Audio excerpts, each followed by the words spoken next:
I am excited to go over how to sell final expense over the phone.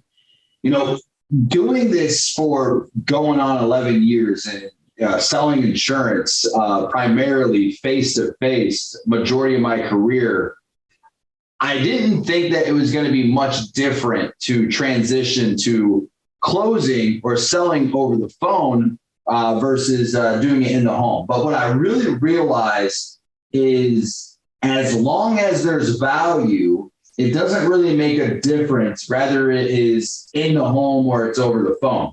Now, personally, when you are selling insurance over the phone, it comes down to a point where I think you have to build a lot more value simply because there's going to be some hesitation, maybe on a trust factor, right? As far as them not seeing you, you not being in their house, everything being done over the phone. So you have to know the right way to build the right amount of rapport in order to get them to trust you, to understand that you are the professional and what you say as far as your recommendations is the best thing for them and their family. And in my opinion, I don't think it makes a difference whether it's in person or over the phone if it's done the right way. Some just may take a little bit more explanation over the phone versus maybe in the home, because you kind of have to really paint that picture versus maybe being able to sit in front of them, draw it out on paper, and get them to realize it that way.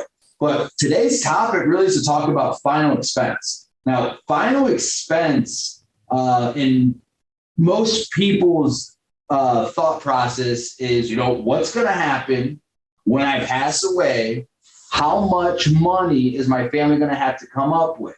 But what exactly is your definition of final expense? That's what you have to figure out, because sometimes people, they don't necessarily know it as final expense. They don't know it as burial insurance. They don't know it as cremation. They don't know it as life insurance, right? They don't know these things. So you have to educate them.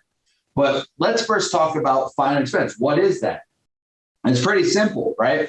It is, what do families have to come up with when somebody passes away, which is their final expense. Now, that could include whether it be an earth burial or cremation, or it could be leaving a legacy behind, you know, covering debts that may be left over, right?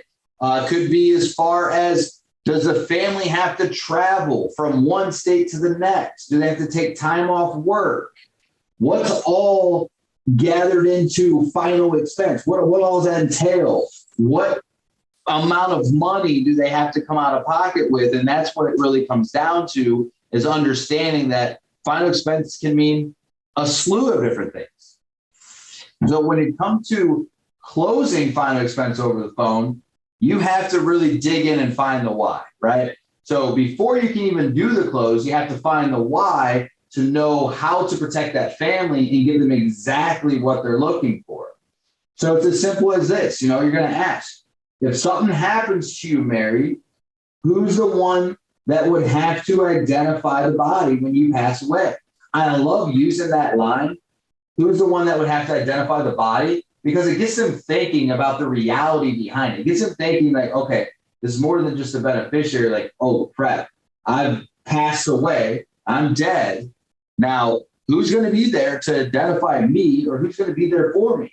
And a lot of times they start thinking, okay, this is the same person as a beneficiary, which most likely it always will be the same person as the beneficiary that handles that financial responsibility. But you need to find that out first, right? So it's very, very important. Who's going to identify the body when you pass? Statistics say 90% of the time, this is the person that's going to be financially responsible for handling your final expenses. Once you find out if it's a mom, it's a dad, a brother, a sister, a child, somebody, now you have to fixate on that problem. What does that look like for your mom, your dad, your brother, your sister? Are they local? Can they come up with that money not having anything in place? Do they have to take time off work? Are they in a position to take out a loan, borrow money from friends and family? What does it look like right now as if something happened today? What is your situation? What's the family situation look like in the event that you pass away? How are they going to take care of it? Right? So you're painting that picture and you're creating that problem that they already know there's a problem. You're just going to find a solution to that problem. But you won't know unless you dig in a little deeper. And people always say, ask questions, ask questions.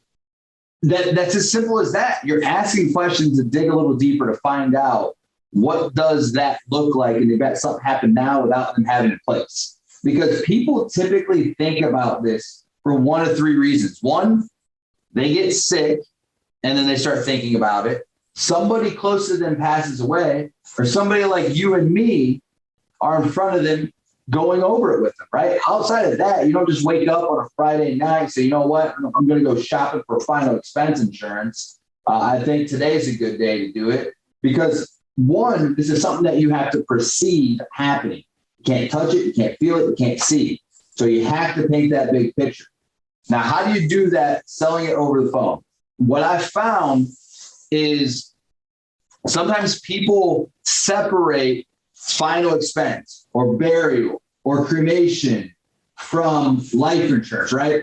I'm sure you guys have all heard this before. You call somebody, they inquired about some final expense protection, and they say, oh, I already have life insurance. I'm not interested.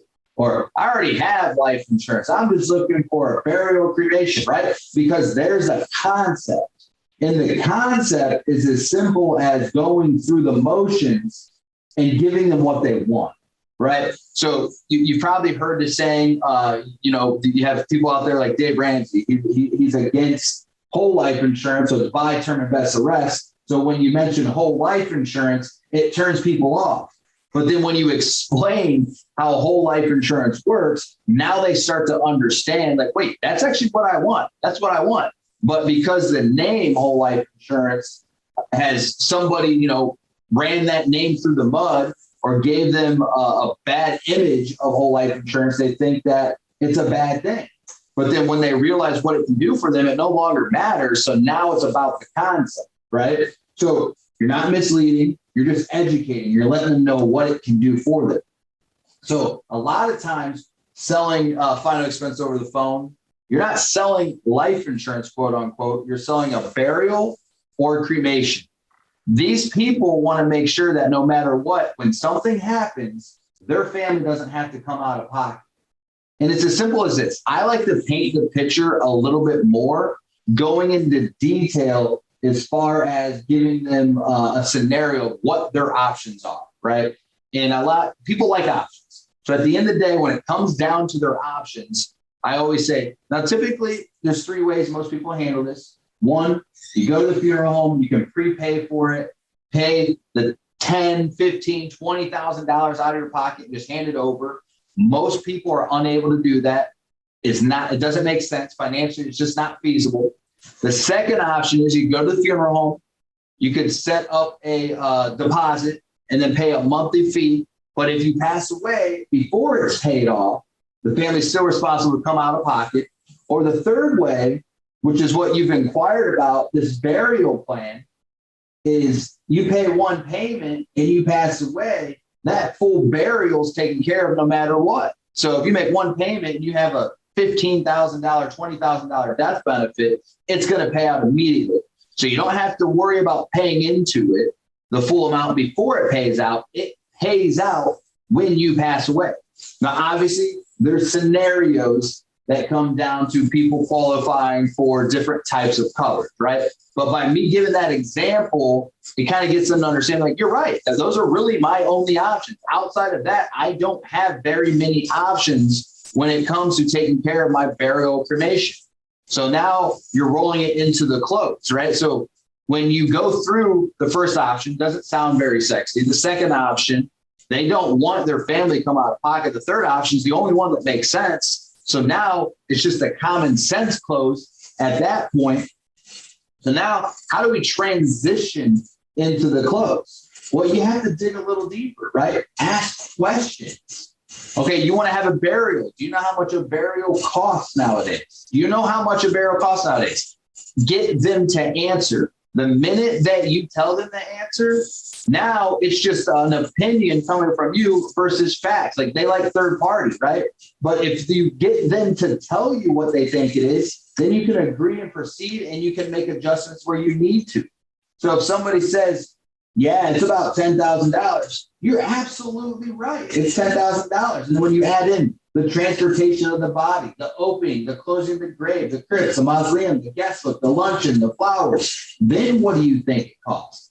And then naturally they're going to go from 10,000 to 15 or 20,000. And they say, yeah. And then with inflation around 3 to 5%, how much do you think it's going to cost in 10, 15, 20 years, right? You're casting that vision, but you're also painting that picture, getting them to understand like, hey, listen, this is serious. It's not going to be the same cost today as it's going to be 10, 15, 20 years down the road. And things are always getting more expensive.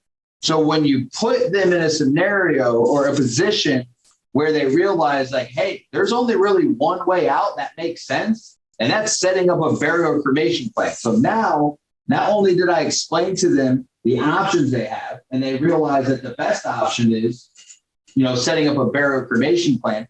I'm finding out how much they think it costs, and then I'm giving them options. So what I like to do is sometimes people, they don't know, or sometimes you need to have a third party validation. So if you guys aren't familiar with this, there's a website. It's called parting.com. Go to parting.com. You can type in the zip code of whatever funeral home that they're looking at, and then it will give you the cost of a burial cremation with a service, without a service, with a viewing or a wake, right? So then you can break it down, because a lot of times they just want to know, like, hey, is this how much it's going to cost? Do I have enough coverage that's going to cover all of that so my family doesn't have to come out of pocket any money, right? That's really all they want.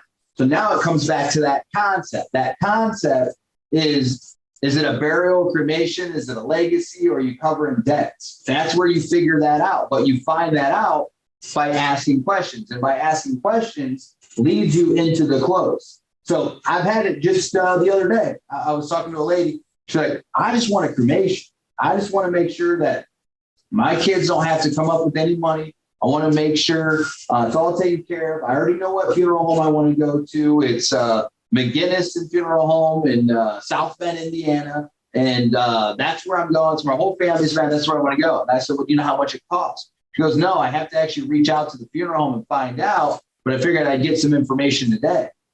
Well, again, our job is to protect them right away, because if we don't protect them, they die, they have nothing. So we got to make sure it's important that they have something right away. So I was like, oh, no worries. I'll pull it up and I can give you the exact cost right now, and we can break it down. And we found out it ended up costing, I want to say it was like $2,700 for a cremation. So then she was like, well, I want to leave a little bit left over for my grandkids. I was like, okay, so you want to make sure your cremation's completely taken care of, and then you want to leave money left over for your grandkids. So, and she's retired, she's on fixed income. So then I let her know, like, 9 out of 10 of my clients are either retired or on a fixed income. So the last thing I ever recommend is spending more than you can afford. So I'm going to give you a couple options. So what I'd recommend, and then the way that I lay out my close is as simple as this. I'm going to give 3 options. Now, I've done this a few different ways where I've shown the highest option up front.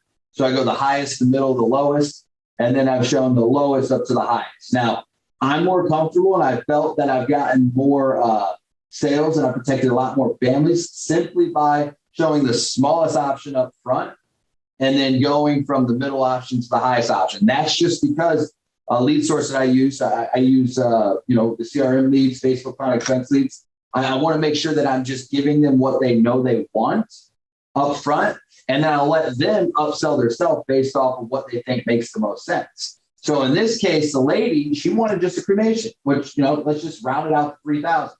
Then she wanted to leave some money left over for her grandkids. So I'm going to show her, 5,000, 10,000, 15,000, and she gets to choose how much money does she want to leave left over her grandkids. So it's as simple as this. This is my close. And you can say it word for word. It works. I promise you it's working over and over and over again. All right, so 9 out of 10 of my clients are either retired, unemployed, or on a fixed income. So what I do is I want to make sure that I show you some options so that way you don't bite off more than you can chew, right? And you can say it several different ways, right? You can say it as easy as simple as, I want to make sure that you're not spending more than you can afford, so we're going to give you options, right? Or however you feel that your verbiage is going to make sense, it all works the same way. So I'm going to give you 3 options. Well, first, before I give you 3 options, I want them to know the name of the company. So this company we're looking at is that Aetna, A-rated company by A Invest. And the best part about this company is when you die, they write the check. They want to make sure that that money goes to your family tax-free. So there's 3 options. Go ahead and make sure you have a pen and paper handy. The first option is going to be for $5,000, and just these are made up numbers. Takes $40 a month. The second option is $10,000. It's $60 a month, and the third option is $15,000, and it's $80 a month. Right? These are just for example. And then I say, now, Mary, out of those 3 options, which one makes the most sense to you? And then I shut up and don't say a word. They pick one. I say, all right, the way this works is we do have to get you approved. Unfortunately, I don't make the decisions. Before you can buy the insurance, you do have to get approved for it first. So we do have to submit an application to the company to get you approved. And then once you're approved, we can either leave it alone. We can go up or go down, but it's completely up to you. But the biggest thing is we got to make sure you can get approved. So we're going to submit this application, send it off to the carrier.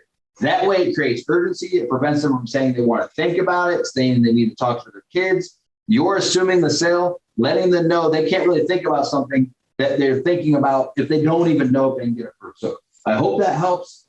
But there is a process in selling final expense over the phone versus in the home. And a lot of it comes down to painting that picture, building the value, creating that need, and then protecting as many.